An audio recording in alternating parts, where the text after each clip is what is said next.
Bonjour, chronique littérature aujourd'hui, science-fiction, fantasy, parce que Warhammer 40 000, je vais vous parler de Eisenhorn de Dan Abnett.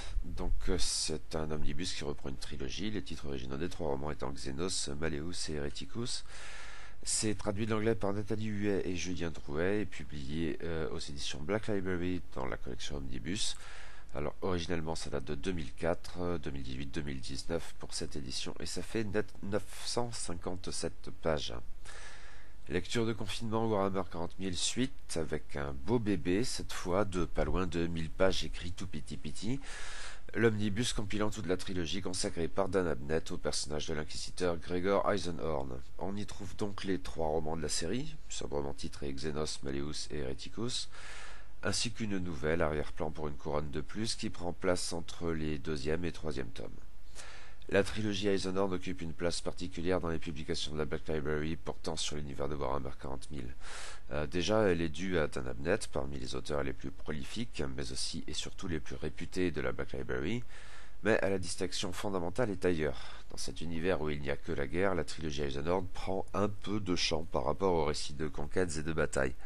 La guerre y est présente forcément, et on a droit à quelques morceaux de bravoure militaire dans chacun de ces trois romans, mais elle demeure le plus souvent à l'arrière-plan. L'action ne manque pas pour autant, et c'est peu dire, mais la trilogie Eisenhorn est l'occasion d'envisager l'impérium de l'humanité sous un angle davantage civil que d'usage. Ceci parce qu'elle met en scène à la première personne un inquisiteur. Ici, quelques explications pour ceux qui ne connaîtraient pas plus que ça l'univers de Warhammer 40 000. Dans les ténèbres d'un lointain futur, l'impérium de l'humanité est devenu la plus grande puissance de la galaxie. L'empereur Cadavre règne depuis 10 000 ans sur son trône d'or de la Sainte Terra. Mais l'impérium est en proie à une infinité de menaces. Les Xénos, soit les autres espèces intelligentes de la galaxie, ne sauraient être tolérés. Et il en va de même pour la menace ultime du chaos, les puissances de la ruine résidant dans le Warp et leurs adorateurs infiltrant la société impériale. Quant aux psycheurs, ces êtres dotés de pouvoirs psychiques en résonance avec le Warp, ils ne seront épargnés qu'exceptionnellement, s'ils font la démonstration de ce que leurs dons douteux et dangereux seront plus utiles que néfastes à l'Empire. C'est ici qu'interviennent les inquisiteurs. Comme leurs modèles médiévaux, ils sont à la fois policiers et juges et les garants du credo officiel.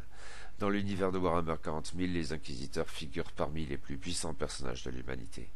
On ne les conteste pas, ils peuvent faire tomber tout le monde, à l'exception hypocrite des membres de l'Adeptus Mechanicus, ainsi que de ceux de l'Adeptus Astartes,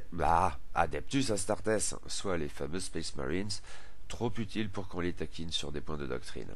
Mais les autres, du grouillot le plus insignifiant rampant dans les tréfonds des cités ruches, jusqu'au gouverneur planétaire issu d'une aristocratie plurimillénaire, ils peuvent tous faire l'objet de la colère de l'Inquisition. Dans les cas les plus extrêmes, les inquisiteurs sont en mesure de décréter l'exterminatus, soit l'anéantissement total d'une planète jugée trop compromise et irrécupérable. On ne faque pas avec les inquisiteurs. Ceux-ci ne présentent toutefois pas un front uni. Dans l'approche de leur tâche, ils se scindent en nombreuses sectes, mais deux courants majeurs doivent être identifiés. Il y a d'une part les puritains, ce sont les hommes du dogme inflexible, hostiles à tout écart, qui ne saurait être autre chose qu'une compromission. Les plus extrémistes d'entre eux vont jusqu'à refuser l'emploi de psycheurs dans les saints ordos. Mais d'autre part, il y a les radicaux. Ce sont ceux qui considèrent que, pour accomplir leur mission, tous les moyens sont bons. Si la défense de l'Empire nécessite, par exemple, d'user d'une technologie Xénos, voire de conclure un pacte, bien encadré idéalement, avec un démon, eh bien qu'il en soit ainsi, et la fin justifie les moyens. Gregor Eisenhorn, le héros de cette compilation, alors héros, les guillemets s'imposent dans cet univers où il n'y a pas de gentil et un inquisiteur n'est certainement pas gentil, tandis que l'Imperium est un système totalitaire absolument cauchemardesque. Gregor Eisenhorn donc se définit lui-même comme un puritain de tendance modérée, au début de la série du moins. L'extrémisme puritain lui est de toute façon inaccessible car il est un psycheur même si guère puissant. Il perçoit bien ce que les puritains plus outranciers que lui ont d'obtus et il déplore leur fanatisme. Il perçoit bien aussi que nombre d'entre eux se méfient de lui et un inquisiteur est le seul homme à même de destituer un autre inquisiteur. Cependant, il déteste bien davantage les radicaux, soupçonnant leur corruption intrinsèque. Seulement voilà, ce que nous raconte cette trilogie, d'une certaine manière, c'est comment le puritain Eisenhorn, au fil de ses enquêtes et aventures, se tourne toujours davantage vers le radicalisme. Une trajectoire fatale, anticipée par un interlocuteur démoniaque qui l'assure qu'il en va toujours ainsi, et que, au-delà du radicalisme, Les inquisiteurs dans son genre finissent toujours par ouvrir les yeux et percevoir et accepter enfin la gloire des puissances de la ruine. Mais cet itinéraire demande du temps, et la trilogie en tient compte. Plus d'un siècle sépare les deux premiers volumes et quelques décennies les deux derniers, et chaque roman s'étend sur plusieurs mois, ne serait-ce qu'en raison des longs voyages dans le Warp qui y prennent systématiquement place. Eisenhorn et ses compagnons changent beaucoup sur cette longue période. Il faut dire qu'il y a un démon du nom de Cherubel qui en veut personnellement à notre inquisiteur et le comble de son affection malvenue. Mais en outre, au fil de ses aventures, l'inquisiteur Eisenhorn perçoit toujours davantage combien la société impériale à tous les niveaux est corrompue. Oui, à tous les niveaux, et cela inclut l'Inquisition elle-même. Eisenhorn y a des ennemis, nombreux, puissants. Certains sont purs, si trop obtus, mais d'autres ont sombré dans la vénération du chaos. Et il y a des complots partout. Notre inquisiteur mûrit dans la défiance et l'obsession, ce qui le pousse toujours davantage aux mesures les plus extrêmes, au point d'y risquer son âme. Disons-le, dans le deuxième et surtout le troisième roman, le vieil inquisiteur Eisenhorn commet des abominations qui auraient horrifié le jeune Grégor du premier volume, au point où celui-ci aurait tout fait pour exposer la corruption de son avatar plus âgé et obtenir sa juste condamnation. Eisenhorn n'est pas seul, cela dit, il a son équipe, tout droit sortie de Mission Impossible ou ce genre de choses.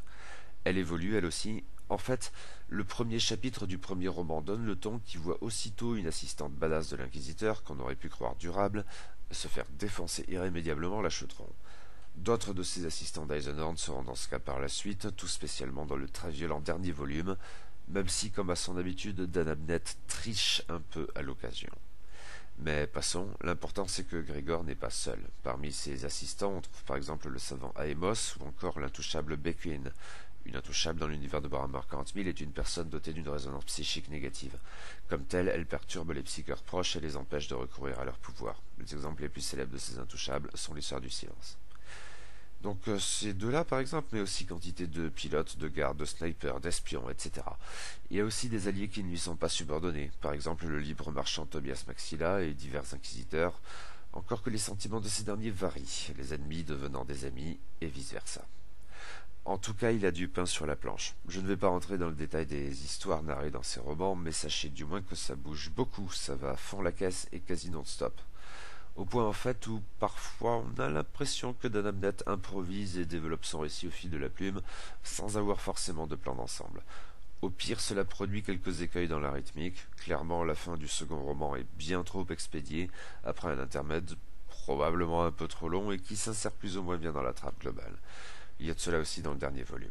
Mais si ces tares sont notables et doivent être évoquées, elles ne constituent le plus souvent qu'un effet secondaire acceptable. De manière générale, ce rythme frénétique et passablement pulp fonctionne très bien. On n'a pas le temps de s'ennuyer, jamais ou presque, et on accepte volontiers de se faire balader à travers l'Imperium et dans les strates de sa société au gré des enquêtes de Grégor Eisenhorn. Et il faut noter une chose, si ces histoires ne sont donc pas aussi martiales que le roman Warhammer 40 000 lambda, elles ne manquent certes pas d'action, en fait ça pète de partout, mais sur un mode plus divers que d'usage avec une efficacité très appréciable car plus concentrée. À l'occasion, Dan Abnett concocte à vrai dire des scènes d'action très visuelles et qui marquent durablement. À titre d'exemple, je citerai le défilé du deuxième roman qui vira à la catastrophe. Il existe, semble-t-il, un projet d'adaptation en série télé, et je suis curieux de voir ce que cela pourrait donner. Il y a de quoi faire, mais non sans risque, j'imagine. La singularité de la trilogie Eisenhorn joue en sa faveur, ainsi que le métier de son auteur, parfois trop visible, parfois trop nonchalant en même temps, un double trait qui me paraît caractéristique de Dan Abnett pour ce que j'en ai lu, mais dont on s'accommode bien à la condition de jouer le jeu. Cet omnibus a été une lecture très divertissante, exactement ce dont j'avais besoin, là, maintenant. L'histoire se poursuit au-delà de cette trilogie initiale. Il existe d'ores et déjà une deuxième trilogie liée à l'inquisiteur Ravenor, qui apparaît occasionnellement ici aux côtés de Grégor Eisenhorn. Je m'en suis procuré l'omnibus, là encore, et lirai ça prochainement. Il existe aussi au moins un projet de trilogie autour de l'intéressant personnage de Beckwin, dont le premier volet est paru, mais a priori pas le reste. On verra en son temps. Mais pour l'heure, Eisenhorn a constitué une lecture popcorn très appréciable.